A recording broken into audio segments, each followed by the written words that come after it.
Paz e graça para você ligado nessa emissora. Começamos agora o seu programa de reflexão, entrevistas e debates de todas as noites. O tema de hoje do Vejam Só atende a muitas solicitações de pessoas que não entendem algumas coisas que aparentemente são contradições das Escrituras. Em Gênesis capítulo número 6, antes de falar do dilúvio, o texto narra uma degradação absurdamente violenta que alcançou o ser humano, a ponto de o autor dizer que todo o desígnio e pensamento do coração do homem era continuamente mal.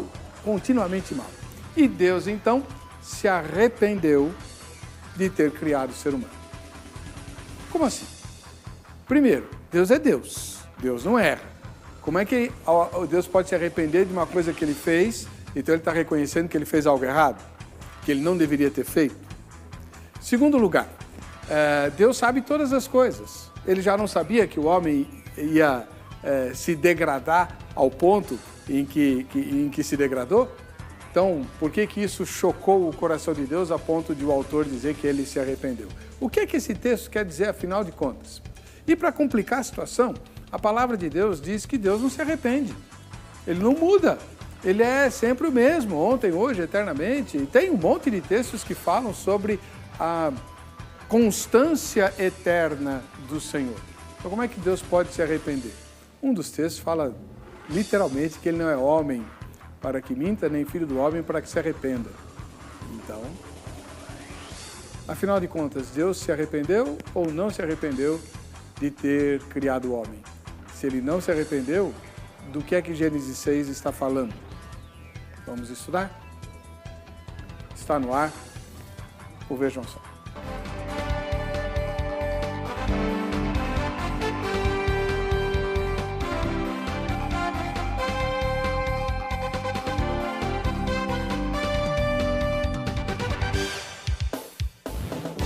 Olá, com alegria começamos mais essa edição do programa Vejam Só, um oferecimento da Academia Teológica da Graça de Deus Agrade. Hoje o tema tem tudo a ver com a Bíblia e você vai poder tirar suas dúvidas a respeito de como interpretar as Escrituras. Conosco, o reverendo Everton Barcelos Tocachik, ministro da Igreja Presbiteriana do Brasil. Paz e graça, reverendo, tudo bem? Paz e graça, reverendo. É um prazer estar aqui novamente. Muito obrigado. O senhor assiste lá na Igreja Presbiteriana de Vila Guarani. Eu tenho congregado lá com a minha família, junto com o reverendo Ageu Magalhães, que é diretor do seminário JMC, né? O senhor trabalha no seminário? Como assistente de direção e bibliotecário. E o endereço da igreja lá qual é? Vila Leonardo da Vinci, 241, Vila Guarani, Zona Sul. Pertinho da estação Jabaquara do metrô. Certo. Muito obrigado pela presença do senhor. Do outro lado, o reverendo Nilson Fontinelli Piedade, que é parceiro do Vejam Só de longa data, né, e que mais uma vez está conosco. Ele é ministro da Igreja Metodista Livre. Paz e graça, reverendo, tudo bem? Paz e graça, pastor. É um prazer estar aqui novamente, podendo contribuir de alguma maneira para a gente pensar no texto bíblico aí, né? E a Igreja Metodista Livre que o senhor pastoreia fica onde? A gente pastoreia a Metodista Livre de Vila Bonilha, zona noroeste de São Paulo, né? Rua Santa Romana 288. Próximo à ponte do Piqueri, ali na marginal do Tietê. Muito obrigado pela presença do senhor. Vamos ver a matéria que o Zeca, né, que sempre ilustra muito bem os temas que nós vamos discutir, preparou para hoje. Vejam só. Então se arrependeu o Senhor de ter feito o homem na terra, e isso lhe pesou o coração. Esse versículo que acabamos de ler é a chave para a nossa dúvida de hoje. Afinal de contas, podemos afirmar, assim como a Bíblia indica, que Deus se arrependeu de ter criado o homem? Devemos iniciar mostrando que o texto bíblico é claro na sua descrição do arrependimento de Deus. Numa leitura literal, fica muito explícito essa afirmação. E o contexto desse versículo lido apenas reforça essa indicação do autor inspirado. O capítulo 6 do livro de Gênesis trata sobre a corrupção do homem, feito e criado à imagem de Deus. O homem se perdeu completamente. O verso 5 indica isso perfeitamente. viu o Senhor que a maldade do homem se havia multiplicado na terra e que era continuamente mal todo o desígnio de seu coração. Com a leitura desse versículo, percebemos que a situação era muito grave. O pecado e a maldade estavam se multiplicando na terra em proporções nunca vistas anteriormente. Então Deus, diante dessa situação, que aparentemente estava fora de controle, declara estar arrependido de ter feito o homem. E é nesse ponto que queremos responder a nossa pergunta tema de hoje. Deus realmente estava arrependido? É possível Deus se arrepender de algo? Isso mostra, ou então comprova, que Deus não está no controle de todas as coisas? Ou ainda, que é possível Deus mudar de ideia? Muitos estudiosos já se colocaram diante dessa questão, já refletiram sobre o assunto e então temos algumas soluções para isso. Por exemplo, temos alguns que afirmam que o autor bíblico apenas colocou em palavras aquilo que estava acontecendo. Como o nosso vocabulário é totalmente limitado, é impossível explicar aquilo que acontece com Deus em uma linguagem humana. Para outros, a questão está na tradução da palavra, já que o original do texto hebraico fala algo sobre tristeza, que o mais correto seria dizer que Deus estava triste. Foi uma tristeza profunda por aquilo que estava acontecendo. Seria, na verdade, uma reação de Deus ao modo como a humanidade reage às decisões do próprio Deus. E aí, Deus então ficou arrependido? Ficou triste? Ainda assim, serão essas reações do Deus Todo-Poderoso? Como podemos explicar o texto que lemos? Deus verdadeiramente se arrependeu de ter criado o homem? Sim ou não? Nosso debate começa agora, por isso, fique ligado. Muito bem, vamos lá. Reverendo Everton Barcelos Tocachique, ministro da Igreja Presbiteriana do Brasil, como é que o senhor responde na sua primeira fala a pergunta, que é bem objetiva a pergunta do tema hoje: Deus se arrependeu de ter criado o homem? Ok, reverendo Eber. Acho que algumas coisas precisam ser estabelecidas como premissa. Então, a primeira premissa que nós precisamos ter como ponto de partida é de que a Bíblia é inspirada, a palavra de Deus. Acho que esse é o primeiro ponto, né? Segundo, que a Bíblia é inerrante, então ela não contém erros. Então, nós estamos aceitando esse ponto. E terceiro, que não há reais contradições entre o texto. Embora o senhor mesmo pontuou que há textos que dizem que Deus se arrependeu, outros dizem que Deus não se arrepende, etc. Então, como conciliar, como harmonizar hermeneuticamente essas declarações aparentemente contraditórias? Que, na verdade, são discrepâncias, né, ou aparentes contradições. Bom, nós precisamos primeiramente lembrar que a narrativa ela aponta para um evento catastrófico, um momento dentro da história da redenção, em que toda a humanidade ela vai ser, usando uma linguagem moderna, resetada, né? Então, haverá um novo começo. A palavra arrependimento, li, que é nahan, no hebraico, ela não necessariamente não precisa ser traduzida por arrependimento, né? Então, inclusive, eu li pelo menos alguns dicionários, alguns léxicos hebraicos, e a primeira opção de tradução é lamentar, entristecer-se. A tradução arrependimento, ela parece que vem de influência, daí já vem de tradição antiga, a partir da Vulgata Latina, que tem uma influência da Septuaginta, lá no século IV, quando Jerônimo traduziu do Antigo Testamento, da Vulgata, a Vulgata, a partir da Septuaginta, a tradução dos 70, do grego para o latim. E essa tradução, ela se manteve, a tradução da ideia de arrependimento. Tanto é que, majoritariamente, se você pegar as nossas traduções, elas vão optar por arrependimento. Você não encontra nenhuma tradução, pelo menos das que estão em português, a ideia de ele lamentou, né? Ele entristeceu-se, embora etimologicamente falando e semanticamente falando, o verbo nahan, ele teria essa prioridade de uso, de significado, né? Bom, então a primeira consideração seria linguística. Então, o vocábulo, ele propicia ou ele possibilita uma outra tradução, que seria entristecer-se, lamentar-se. Isso falando para quem conhece um pouco de hebraico, né, no nifil, que é a voz passiva, né, da língua hebraica. No piel, que é a voz enfática, a ideia é de consolar-se. Interessante, né? Então, o hebraico tem essas jogadas linguísticas. Quando o mesmo verbo ele é usado no nifil, ele tem um significado. E, às vezes, quando ele é usado no piel, ele passa a ter um significado quase que o contrário. Então, no nifil, que é o passivo, a voz passiva é entristecer-se, lamentar-se, podendo também, obviamente, ser traduzido por arrepender-se. Mas não é o caso, pelo menos não a partir do significado teológico do todo, da coerência do todo. E a ideia, então, primeiro, linguisticamente falando, é possível haver uma tradução que não seja arrependimento. Segundo, à luz da harmonia de toda a Escritura, a ideia de um arrependimento, porque Deus não conseguiu prever, ou porque Deus ele não teve o poder de dominar a situação, também não é coerente com toda a Escritura.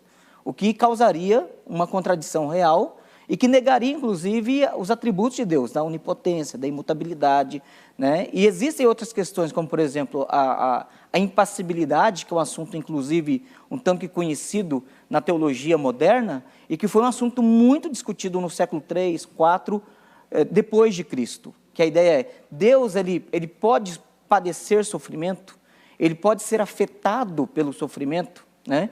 Ele sofre, a ideia é essa, né? A resposta é sim, Deus pode entristecer-se, como ele tem prazer no que ele faz. Então não seria algo estranho dizer que Deus entristeceu-se, ou Deus lamenta, algo que ele faz. Mas alguém pode perguntar assim, mas essa ideia de Deus entristecer não seria estranho? Não, porque a ideia de que Deus ele tem sentimentos e ele também interage com a sua criação, especialmente com o ser humano, não é estranho, porque, por exemplo, citando Efésios capítulo 1, quando fala que Deus escolheu em Cristo Jesus, ele o fez por causa do seu beneplácito, ou seja, o seu prazer de vontade, a sua vontade prazerosa o moveu a escolher.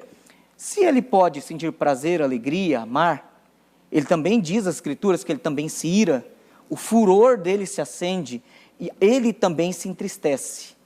Então, ele pode lamentar aquilo que ele faz, como ele pode se alegrar e se comprazer naquilo que ele faz. Então, a ideia de Gênesis 6,6 é que Deus, embora tomou a decisão de destruir a humanidade, preservando somente a família de Noé, mas ele fez isso com profundo pesar, com lamento. Então, é nesse sentido a ideia de arrependimento ali. Vamos ouvir agora o outro especialista no texto sagrado, o reverendo Nilson Fontinelli Piedade, ministro da Igreja Metodista Livre, também professor de teologia, inclusive de exegese, hermenêutica e muitas outras coisas. E o senhor, reverendo, como responde a pergunta? Então, eu penso, reverendo, que a visão que eu tenho, né, não difere muito do pastor. Eu acho que a gente está caminhando aqui na mesma linha. Também eu penso isso, né, que realmente a ideia em si da palavra ali, daquilo que foi traduzido por a ideia de arrependimento, tem mais a ver com o sentimento de Deus e não com algo que nós normalmente imaginamos, um arrependimento humano, que você reconhece um erro que você fez e você tem que fazer essa correção. Então, o que eu vejo também é da mesma maneira, que ali ele tem a ver com a questão do sentimento que Deus teve, da tristeza que Deus teve, né? E que por causa dessa tristeza, desse sentimento, nós vamos ter essa palavra arrependimento que vai levar essa ideia realmente de alguma mudança na emoção no seu interior. Eu costumo normalmente ligar isso à ideia do próprio Novo Testamento quando fala do amor, né? Quando fala que o amor tudo sofre, que o amor tudo suporta, que o amor tudo crê. Deus, ele, por amor é que Deus sofreu. Eu penso que o amor é realmente o que motivou Deus a criar o ser humano, mesmo sabendo que essas coisas todas iam acontecer. Deus não desistiu de criar o ser humano, mesmo sabendo que ele ia sentir tristeza em alguns determinados momentos. É como se fosse hoje, um casamento, qualquer pessoa que vai se casar, dois jovens aí que vão se casar, eles não imaginam que o casamento ao longo dos anos sempre vai ser só momentos de alegria. Haverão momentos de tristeza, momentos de dificuldades, Mas o amor, ele nos move a enfrentar todas essas situações e saber que vamos passar por momentos de alegria e momentos de tristeza. Mas quem ama não desiste por causa da tristeza, né? Quem ama e que deseja aquilo que ama, ele, mesmo sabendo das dificuldades que tem na frente, ele paga o preço. Então é dessa maneira que eu vejo, que Deus ele criou o ser humano, sabia dessas situações, então jamais em algum momento Deus vai se arrepender no sentido de dizer, olha, eu não devia ter feito, eu errei, eu vou destruir por causa disso. Eu penso que, inclusive, ali no texto, que foi citado em Gênesis 6, a preocupação de Deus ali é muito mais com o sofrimento do ser humano. E Deus sabia que se ele deixasse da maneira que havia decaído a raça humana, a maneira que ela tinha se contaminado, se Deus permitisse que isso continuasse, as próximas gerações que viessem, o sofrimento ia ser pior. Então Deus teve que fazer, vamos dizer, como que uma cirurgia, tirar o que havia de ruim. Só que para ele intervir nessa história, isso mexeu com o coração de Deus, com o sentimento de Deus. E aí Deus se entristeceu. Então a tristeza dele não é de, olha, eu não devia ter feito o ser humano. A tristeza dele é, olha, eu amo o ser humano e eu vou ter que exercer um juízo agora. Então a tristeza dele é de ter que fazer isso exatamente para o bem do ser humano, mas que era realmente algo necessário. Então essa é a maneira que eu vejo. Bom, vamos ver como você aí de casa vê também esse mesmo texto. Essa é a fonte ou a base da pergunta que nós publicamos no nosso Facebook. Vamos lá? Você entende bem o significado de Deus se arrepender? Para você isso é claro ou é um problema? Primeira resposta, sim. Segunda resposta, não. Né? A minha é não. Eu não entendo bem esse negócio de Deus se arrepender, não. Tá? Por isso que eu tenho dois eruditos aqui que vão tentar me explicar direitinho essa história. Agora, se você quer conhecer melhor a Bíblia, nada melhor do que anotar o telefone da Academia Teológica da Graça de Deus, a Agrade, que vai aparecer aí para você. 0 operadora 11 3115 0819. Liga lá amanhã no horário comercial e se informa sobre as filiais próximas da sua casa. Tem a grade no Brasil inteiro, são mais de 600 lugares, com o curso bíblico em todas elas. Todas as filiais têm o curso bíblico. Outros cursos dependem do endereço, tá bom? Então, se você é da Grande São Paulo, você é privilegiado, privilegiada. Porque tem lá na sede, né, na Praça da Sé, tem todos os cursos lá. Não o tempo inteiro, né? Então, é melhor você anotar o telefone, liga na sede, que é onde eles vão te dar informação sobre a grade do Brasil inteirinho, e aí você vai poder saber onde estudar a Palavra de Deus ou outros cursos que vão te ajudar a fazer a obra de Deus. Tem todo tipo de curso na grade para a obra de Deus.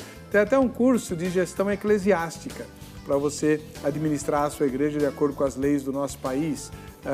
Tem um curso de canto para quem gosta de cantar, um curso de música para quem gosta de tocar, tem inglês e espanhol usando a Bíblia como texto, tem cursos de história da Reforma, por exemplo, né? Tem os cursos de análise bíblica, eu estou dando agora o livro de Romanos, e por aí vai, tá bom?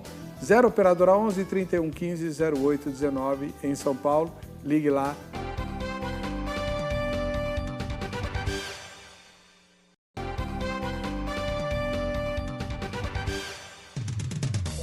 Muito bem, estamos de volta com o programa Vejam Só, no momento mais legal do programa, né, que é quando você participa dele por meio da sua fotografia ou do seu vídeo, tá?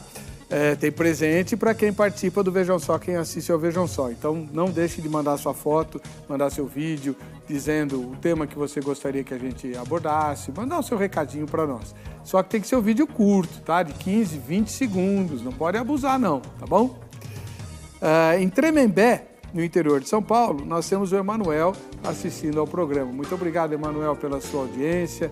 Um abraço ao povo de Tremembé. Tremembé é bairro de São Paulo, né? Não é interior, é bairro. Tremembé é bairro de São Paulo. E aí, Emanuel, tá convidado para vir assistir a gravação ao vivo aqui, tá? Já que você mora na capital.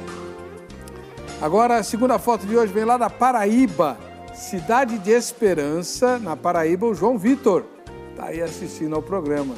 Jovem, não é só gente da terceira idade que assiste ao Vejam Só, não. Ó, a moçada aí.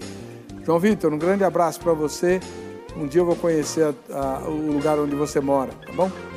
Em Uruguaiana, agora lá no Rio Grande do Sul, nós temos a dona Cláudia Valéria tomando chimarrão, olha só.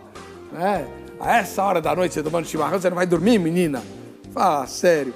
O povo de Uruguaiana, lá no Rio Grande do Sul. Pega um espeto corrido no meu nome, tá bom, Cláudia? Um ósculo santo para você. Agora, no interior de São Paulo, em Jaú, nós temos a Tami Barbieri. Cadê? Ó a Tami aí. Valeu, Tami. Outra jovem. Só nem jovem nas fotos de hoje, né? O Rafael fez uma seleção, é só a moçada, né? Não, o João Vitor estava lá, o Angélica. Né? A maioria é moça, porque o Rafael não é bobo, né? Tá aí, ó, a Tami Barbieri de Jaú, no interior de São Paulo. Abração para você, Tami. E em Santos, no litoral paulista, outra jovem, a Graziele Ferreira. Né? O Rafael estava inspirado hoje. Né? Valeu, Graziele. Um grande abraço para você aí do litoral paulista.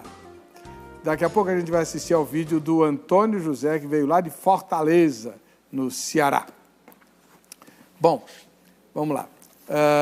Reverendo Tokachik, o senhor mencionou na sua primeira fala que a palavra para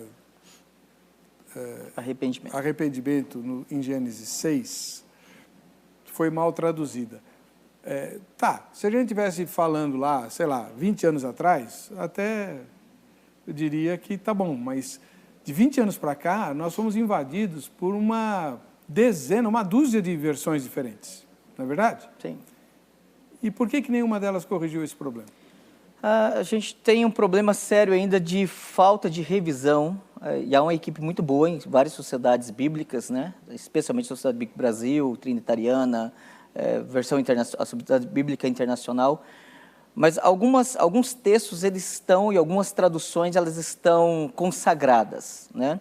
Quer ver? Eu vou dar uma mexidinha só para provocar um pouquinho o pessoal que é sabatista. Por exemplo, no hebraico não existe a tradução sábado, a palavra é Shabá. Então a ideia literalmente ali a tradução seria descanso, mas convencionou-se, cristalizou-se a tradução por sábado. Então, assim, não é um dia da semana ali, no calendário ocidental. A palavra seria traduzida melhor, lembra-se do Senhor, para descanso.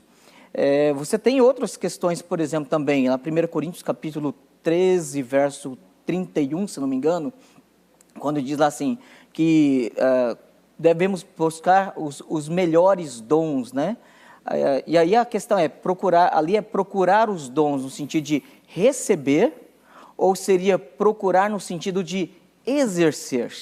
Então, a tradução também está imprecisa, o que induz e favorece, obviamente, os nossos irmãos pentecostais, no sentido de buscar receber um dom que não tem. Enquanto que o texto original no grego, a ideia ali é de buscar exercer os dons que já tem, e o exercício é com zelo, então não é a busca. Então, você tem várias traduções que estão imprecisas na Bíblia ainda, e isso não é só de 20 anos para cá, ainda, se brincar daqui 20 anos para frente, as sociedades não vão mexer nesses textos, porque são textos que estão cristalizados. Algumas mudanças têm sido feitas na versão transformadora, em outras traduções têm feitas pequenas mudanças, mas essas mudanças ainda precisam acontecer, porque elas precisam ser levantadas à discussão, análise exegética e provocado a tradução. Então, quando eu falei que a tradução não está mal feita, é possível traduzir Naham por arrepender? Sim, o vocábulo significa também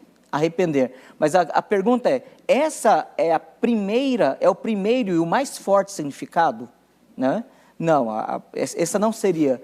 Etimologicamente falando, e aí os linguistas na área, os hebraístas, né, os lexicógrafos, eles têm chegado à conclusão que a melhor tradução da palavra Naham, do verbo Naham, é de fato lamentar, entristecer, né? Inclusive a própria palavra, na sua etimologia, ela significa respirar profundamente, né? É interessante porque no hebraico a linguagem ela é pictória, ou seja, ela é muito ilustrativa. Então, por exemplo, literalmente no hebraico, quando fala que Deus irou-se, acendeu-se o furor do Senhor, é até curioso, porque no hebraico, literalmente, Deus soprou com as narinas, a ideia de... É como se ele fizesse isso, né? E a ideia de Naham é essa ideia de respirar profundamente, de isso é ruim, isso é triste, isso é lamentável. E não de, puxa, o que eu fiz, né? Que coisa mal feita ficou. A ideia não é essa. A ideia é realmente de um lamento. Então, essas discussões de tradução, elas vão levar muito tempo ainda. Essas revisões, elas vão levar muito tempo, até que a academia consiga convencer as sociedades bíblicas e esses novos revisores, eles tenham realmente um desafio assumido de fazer essas mudanças. Vamos lá. Mas, por exemplo, desde o século XVI, algumas traduções já foram revistas. E são traduções que ainda sofrem influência da Vulgata Latina, né? Por exemplo, e algumas traduções ruins, elas favorecem desvios doutrinários. Como, por exemplo, Lucas, capítulo 1, quando fala que o anjo Gabriel encontrou Maria e diz, você é muito agraciada. Essa tradução, você é muito agraciada, ela só acontece no século XVI para o século XVII. Ser mais exato, século XVII, 1611, na King James. Até a King James, a tradução dessa declaração do anjo Gabriel para Maria era, você é cheia de graça. Por quê? Porque era influência da Vulgata Latina, mesmo William Tyndale, traduzindo para o inglês, ele traduziu sob influência, dizendo, Maria é cheia de graça, de onde vem a ideia de ela tem obras de subrogação, ela merece uma hiperdulia, e essa tradução favorecia, então, a adoração de Maria. Né? São questões que precisam ser revistas. Mas tudo bem. Reverendo Nilson, o senhor também é um hermeneuta e um exegeta. O senhor concorda com essa argumentação?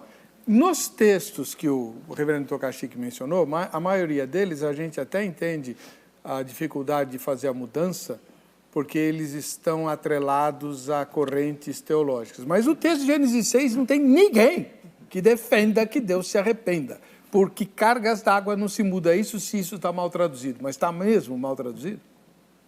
Eu digo o seguinte, pastor, eu penso que, começando pela ideia, né, de que a palavra, no original, para a gente trazer para a nossa língua, ela tem várias possibilidades. É o que o pastor colocou, isso tanto no hebraico quanto no grego.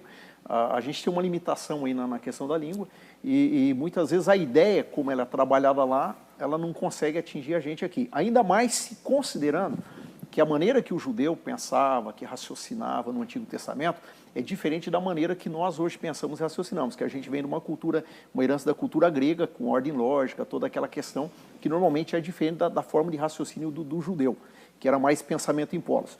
Mas o que eu queria colocar, na verdade, é o seguinte, eu penso que essa dificuldade de tradução, ela vai continuar se dando, mas eu entendo da seguinte maneira, resumindo todas essas possibilidades de tradução, eu penso que o nosso erro está quando a gente atribui a ideia de arrependimento ali no texto, independentemente da palavra que esteja ali, a gente atribui arrependimento juntando a ideia do sentimento e do comportamento. E eu penso que o arrependimento é uma coisa que se dá mais em termos de sentimento. O comportamento que vai vir a partir daí é uma segunda coisa. Então, o maior problema que eu vejo que nós temos é quando nós dizemos, olha, Deus se arrependeu, e a gente já pensa que Deus se arrependeu e disse, olha, eu não devia ter feito, vou mudar, não vou mais fazer.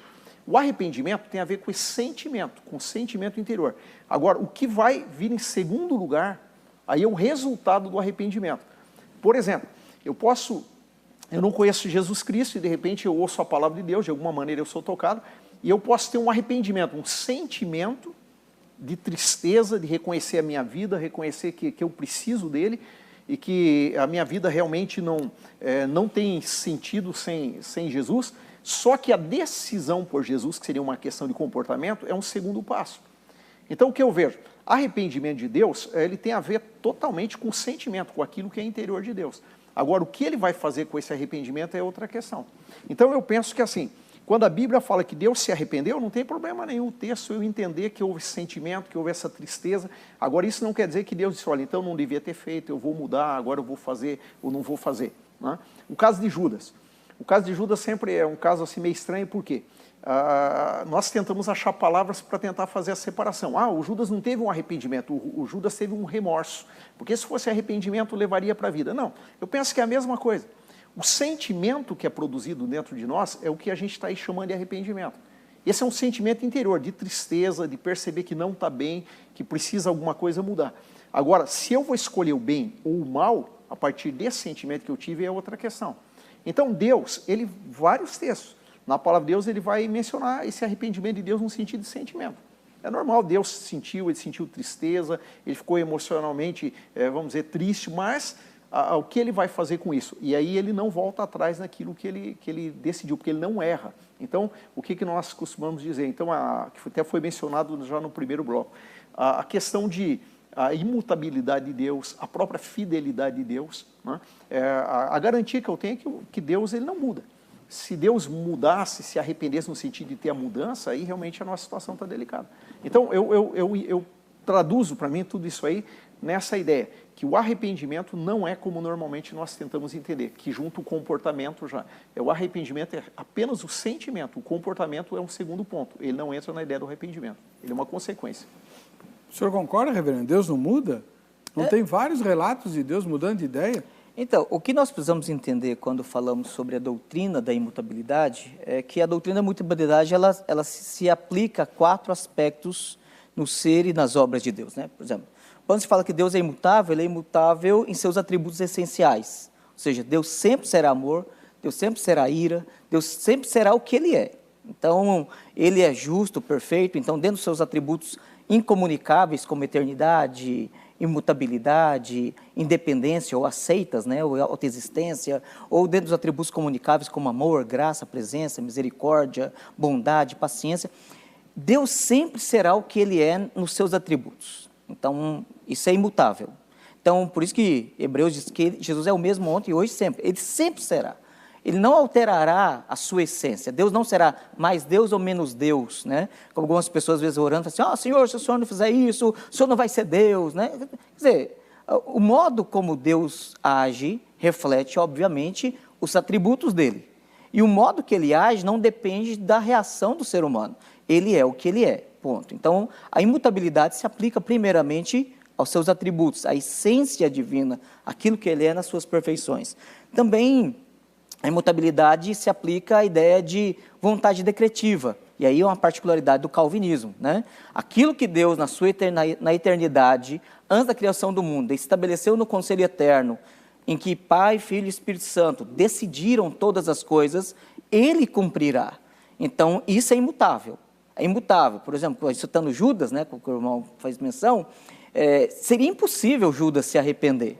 Seria impossível Judas ser salvo, mesmo porque Jesus, em João 17, verso 12, diz que ele não perdeu nenhum, senão o filho da perdição, para que se cumprisse as Escrituras.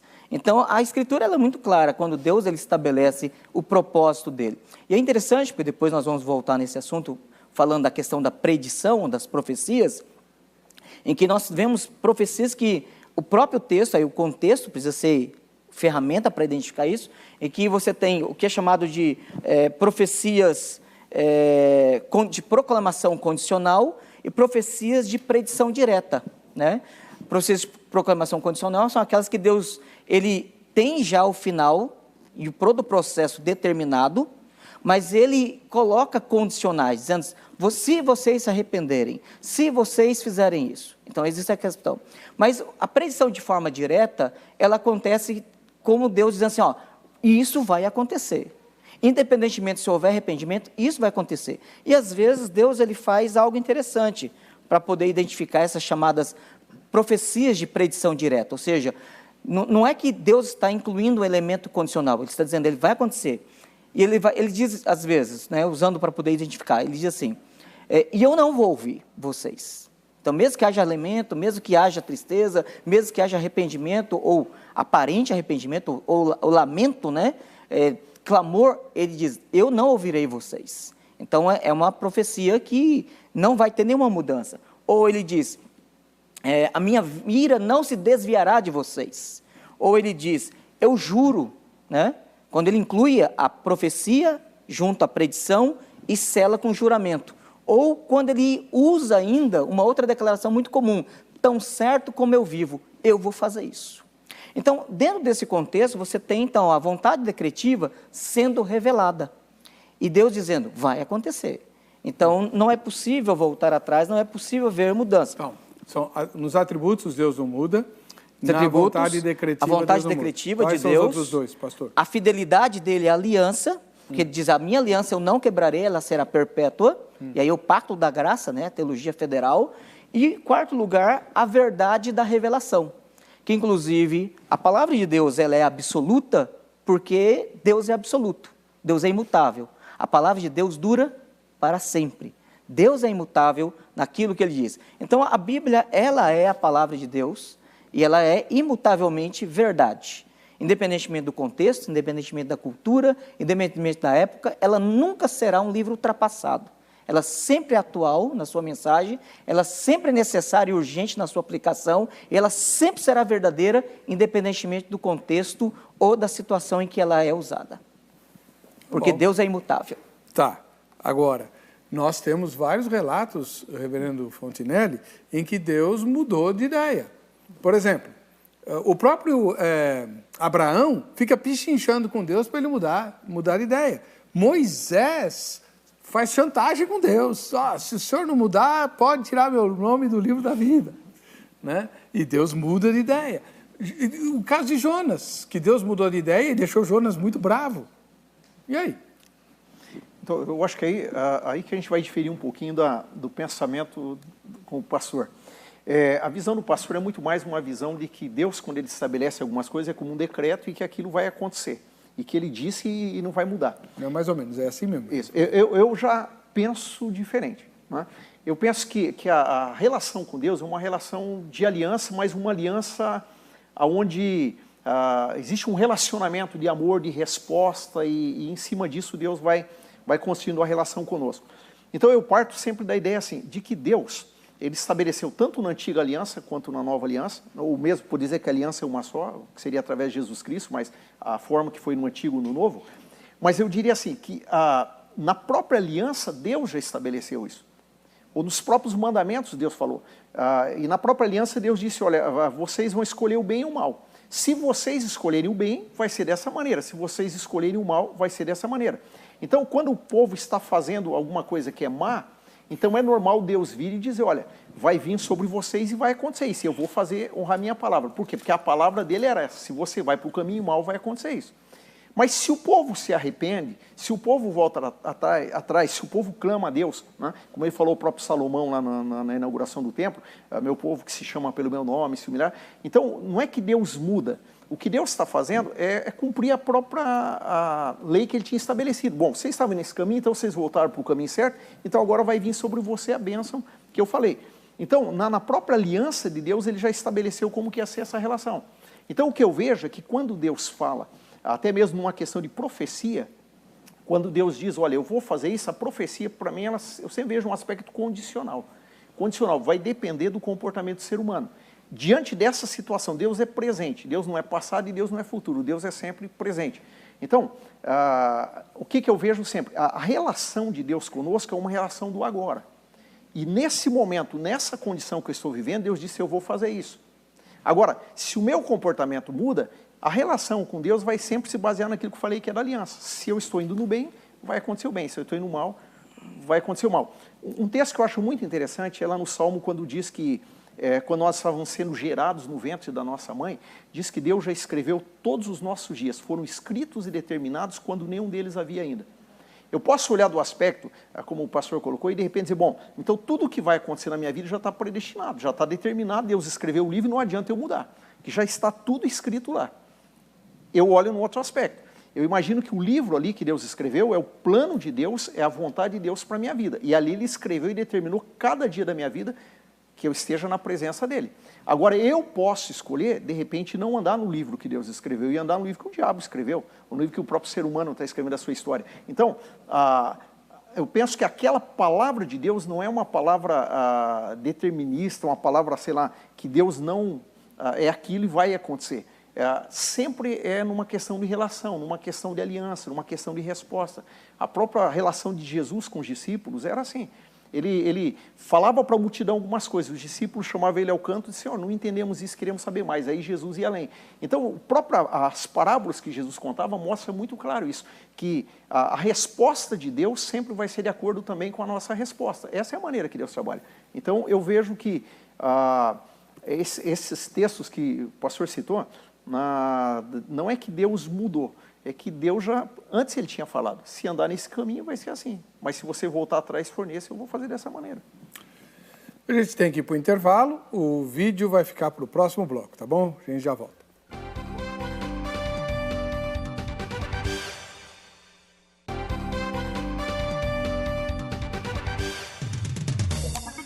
Muito bem, vamos começar o bloco então assistindo ao vídeo do Antônio José. Ele é de Fortaleza, linda capital do Ceará. Povo bom, comida boa, clima bom. Ei, que saudade que eu tenho lá de Fortaleza. Fala, Antônio José. A minha pergunta, através desta leitura, é simples. Eu opino para que seja um tema de um debate. A minha pergunta é essa. Esse rolo que que Jesus leu do livro de Isaías, ele é uma cópia dos originais ou Jesus leu o próprio original? Boa noite, muito obrigado. Muito bom. Essa foi a sugestão do Antônio José. Ele é de Fortaleza e o Davi o ajudou. Você viu lá os créditos atrás, né? Vejam só, gravação Davi, o Davi ajudou o José. José, veja bem, eu quero aproveitar essa sua fala para ajudar os telespectadores e as telespectadoras que têm dificuldade com esse negócio de, mas os originais se perderam, como é que a gente vai saber se não teve mudança e tal? Isaías viveu entre 600 e 700 anos antes de Cristo.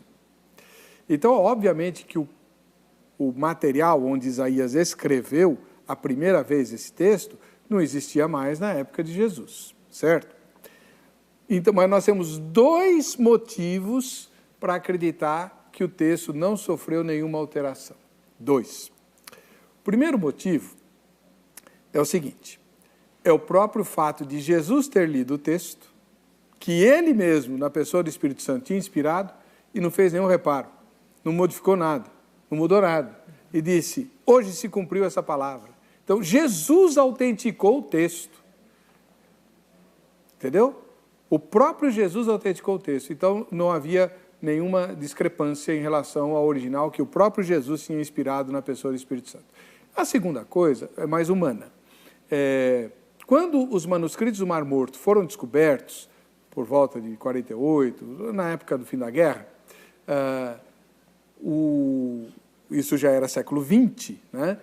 Os textos do Antigo Testamento que nós usávamos eram muito posteriores, eram do ano 1000, 1200, 1500, né? Por aí. E os textos que foram encontrados, os pergaminhos do Mar Morto, eram do primeiro século, certo?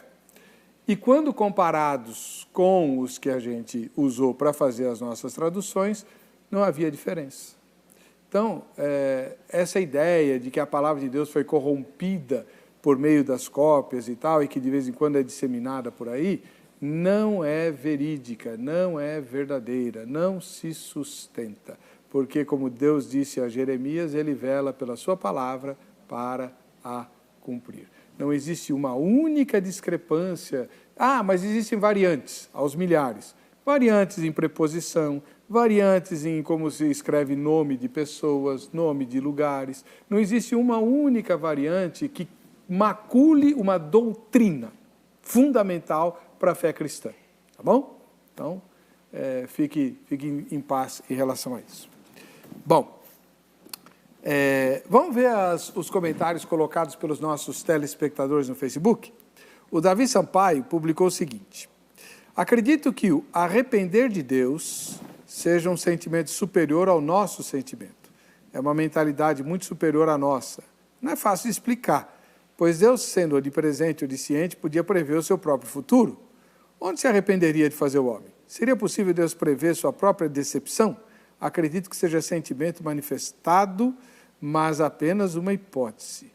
Então, reverendo Tokachik, o senhor tem falado desde o primeiro bloco que se trata de uma profunda tristeza, né? Sim.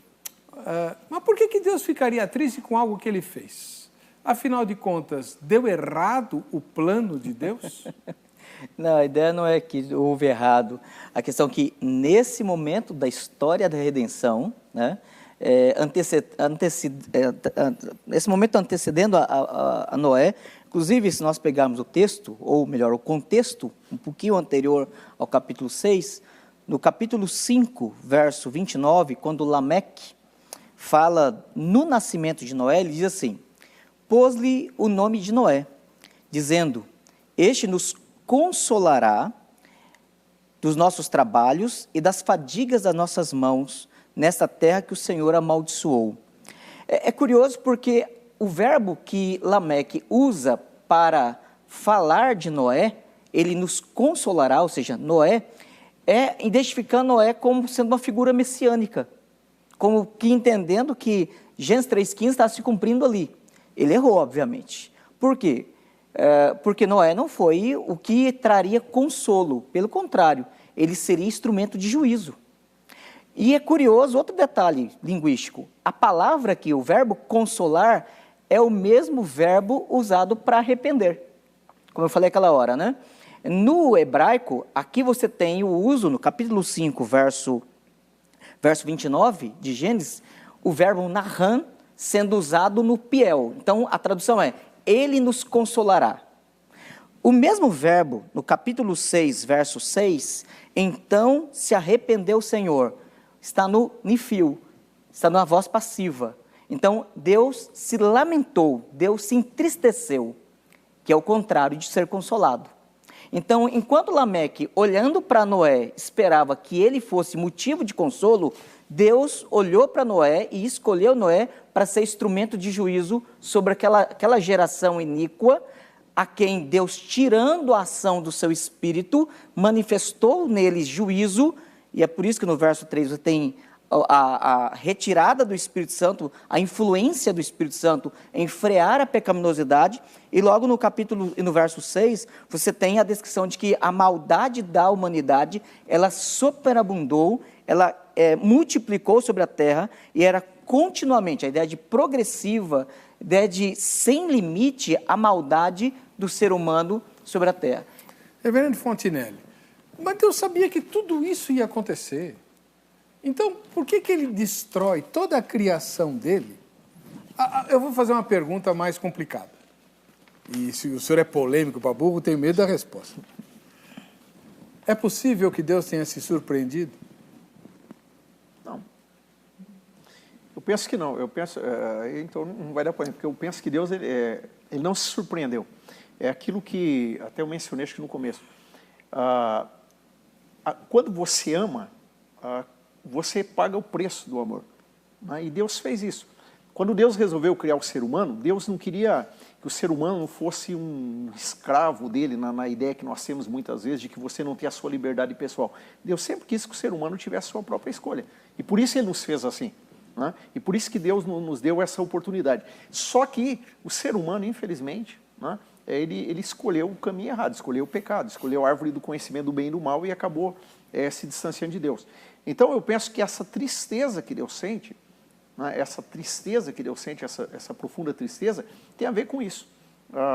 Que Deus sabia que ia acontecer, mas mesmo assim Ele queria que o ser humano tivesse essa sua liberdade de escolha. E Ele continuou planejando e sonhando e arrumando meios de nos trazer de volta a Ele. Que é o que acontece hoje quando o próprio Senhor Jesus Cristo veio, o próprio Deus se encarnou e então, mas o senhor é especialista em questões do Antigo Testamento. Deus criou um mundo maravilhoso, um paraíso, né? Sabendo que o homem cairia. Por que ele já não fez a terra por exemplo, os homens viviam centenas de anos. Adão viveu 930 também, né? Foi Deus que fez ele. 930 anos. Que beleza, né? Quebrou todas as previdências possíveis e imagináveis.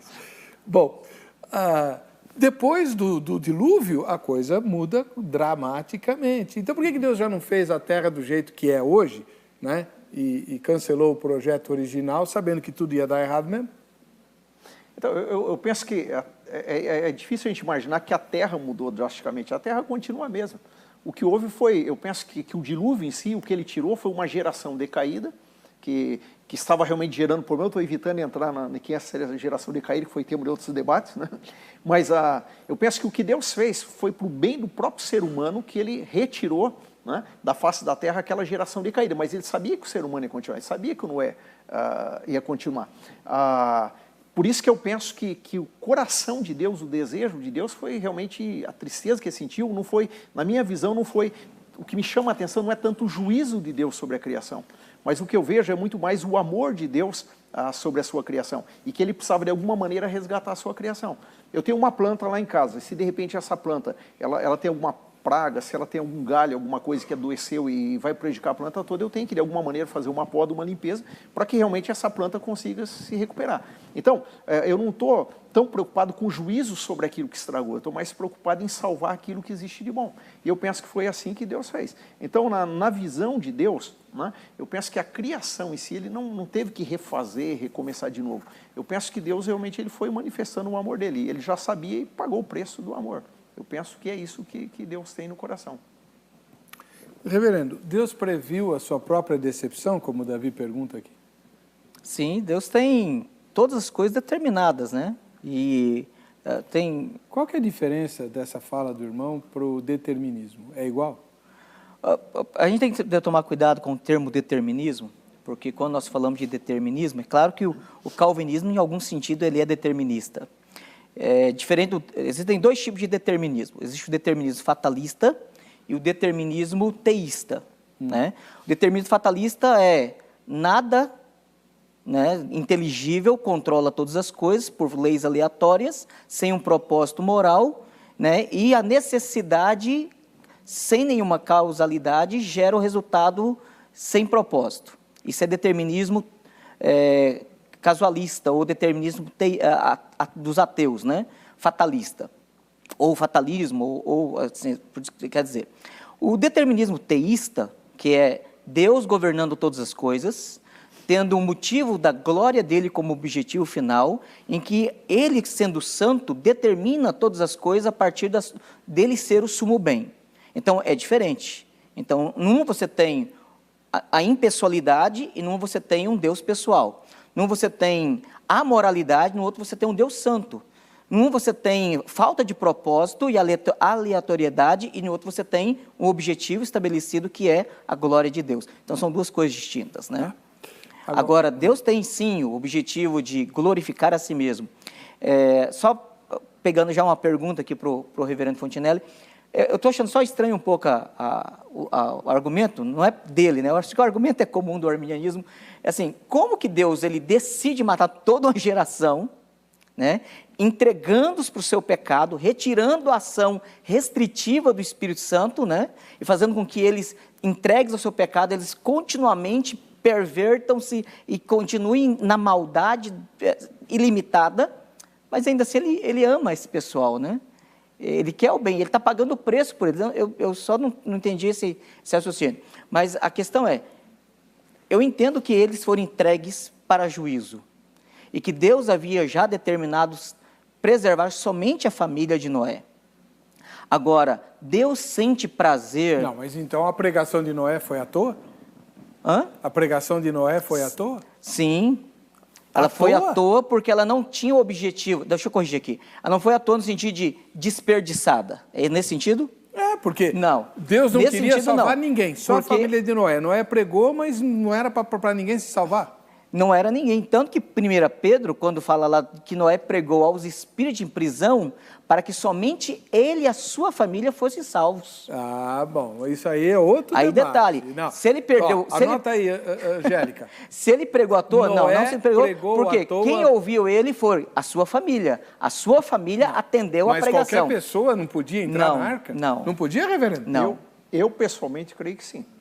Ué, eu penso qualquer pessoa não. Então, eu penso que foi uma escolha deles. Não, sim, que ele foi uma escolha deles, isso não é negado pelo calvinismo. O ser humano ele tem livre agência. Tá. Só que entregue para o seu coração, o ser humano sempre ele vai escolher rebeldia contra Deus. Esse vai ser outro tema. Vamos ver o que o Zeca ouviu na Crentolândia sobre Deus se arrepender. A Bíblia fala que Deus se arrependeu de ter criado o homem. Só que a gente sabe que Deus é perfeito. Como é que a gente consegue entender essa passagem que fala que Deus se arrependeu? Qual é a melhor interpretação para ela? É complicado responder, né?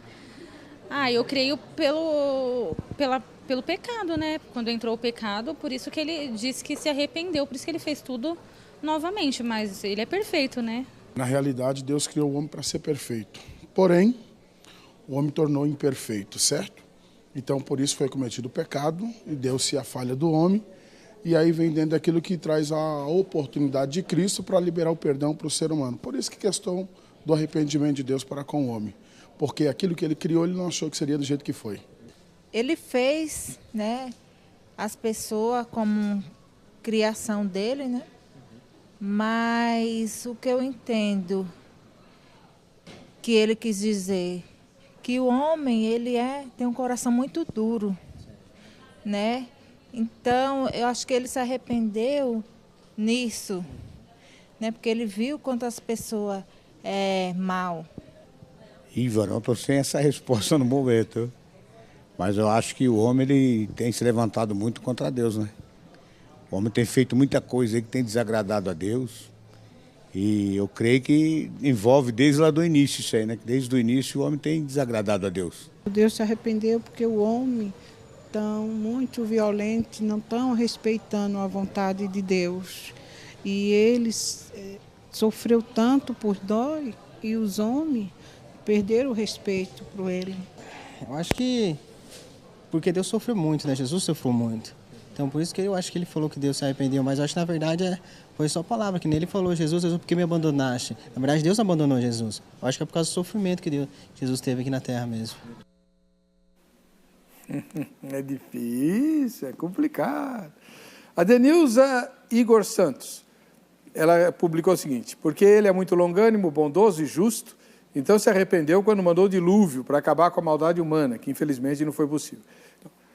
Deus não se arrependeu de mandar o dilúvio, tá, Adenilza? Ele se arrependeu de ter criado o homem e aí ele manda o dilúvio, que aliás a gente vai ter que fazer um debate aqui sobre o propósito do dilúvio e o propósito da arca de Noé. O propósito da arca era propor salvação? Esse vai ser o GC, tá, Angélica? O propósito da arca de Noé era anunciar salvação? Pelo jeito do reverendo Tokashi, que não era, não. Não. Não era? Não. Qual que era o propósito da arca de Noé? Para toda a humanidade, não. Todos ouviram a palavra de juízo da parte de Noé, da parte de Deus através de Noé. Mas a arca ela foi construída para aqueles que Deus somente queria salvar, aqueles animais e a família de Noé. Tanto que se a arca fosse para todos, não ia caber todo mundo lá dentro. Tá bom. Vamos lá. Quem quiser conversar com o reverendo Tokashiki ou com o reverendo Fontinelli, os contatos estão publicados no facebook.com/programa Vejam Só. Vamos ver o resultado parcial da nossa enquete? Você... que legal, ótimo. Eu votei no não, mas estou feliz com o resultado. Você entende bem o significado de Deus se arrepender? 62% disseram que sim. Que bom, maravilha. O povo de Deus está sabido, né? A gente se encontra no próximo Vejam Só.